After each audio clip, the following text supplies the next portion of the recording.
Palaisipan pa rin sa marami kung kailan at saan magaganap ang kasalang Judy Ann Santos at Ryan Agoncillo. Bakit nga ba tahimik ang dalawa tungkol sa kanilang wedding plans? Makichika kay Lars Santiago.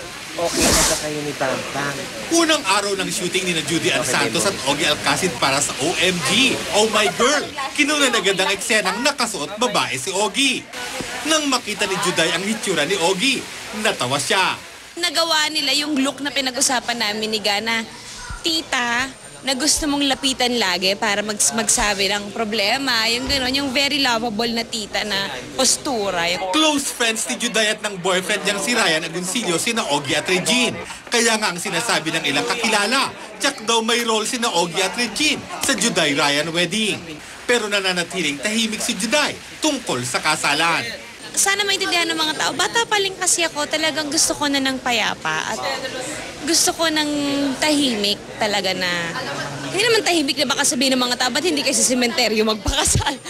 Ano lang, gusto ko lang yung masarap balikan kasi nagawa mo yung dream na mo na wedding.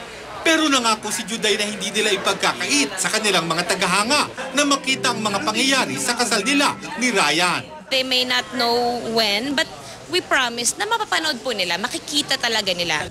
Masaya ring ibinalita ni Juday na 90% ng tapos ang ipinagagawa nilang bahay ni Ryan sa Southern Metro Manila. Pagkatapos ng kasal, dito na sila tutuloy. Lars Santiago, updated sa Showbiz Happening.